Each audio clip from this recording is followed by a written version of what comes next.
Hello, parents.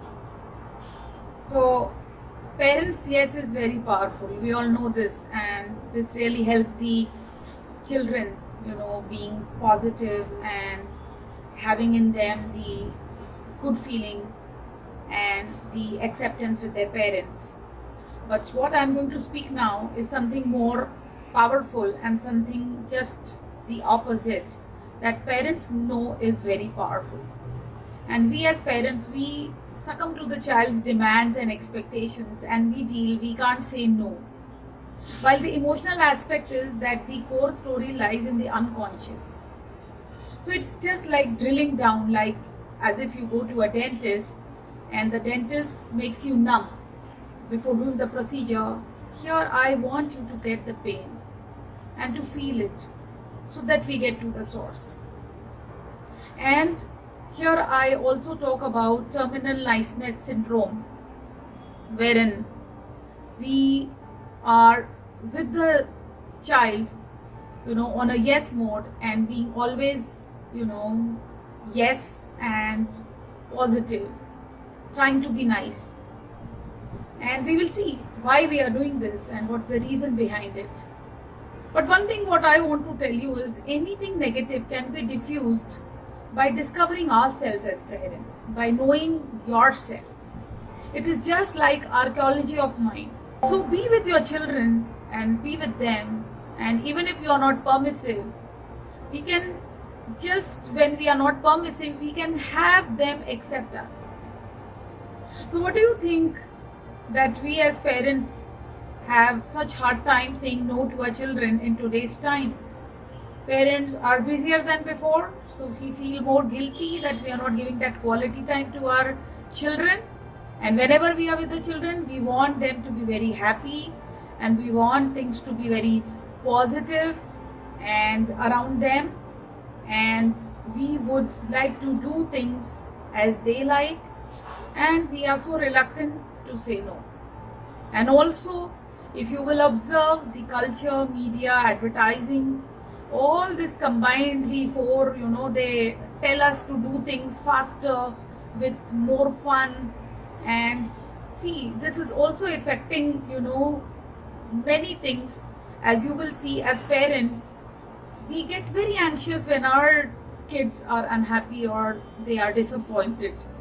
And it things like we are, when we do something, like not acceptable, as parents, saying no or being very straight to them, we feel that it hurts their self-esteem. But this is what, when we don't do this, this is actually leading to the discipline deficit disorder. And in this, I would like to say, and you will observe that being impatient and being self-centered and being out of control, and so this is what is happening with the children. And the job of the parents, being a parent today, is harder because media, advertising, everything has brainwashed us thinking that what we can do more for bringing our parenting in fun way, faster, easy way. And here, the aspect which is to be looked upon is self-discipline. Self-discipline is twice as strong as intelligence. And we are born with all kinds of hardwired drives. One of the drive is actually to be seeking pleasure and to avoid pain. And this is our basic drive. So when we need to balance the pain and pleasure, so it again comes with a challenge. So this is all a vicious cycle, and mostly it drives us to the positive direction towards the pleasure one. So I want to tell you that we can say no without being negative also. Like we can use different phases. Like we can say to the child, don't stand at such height, you might fall.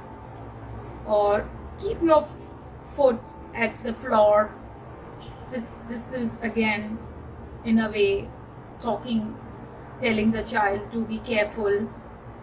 And lastly, when we are saying no, what the benefits are, that this brings a sense of resourcefulness, determination, because disappointment can actually build the self-esteem, and children realize that they have to do something else to deal this no, so they find out a way, and determination and patience is developed.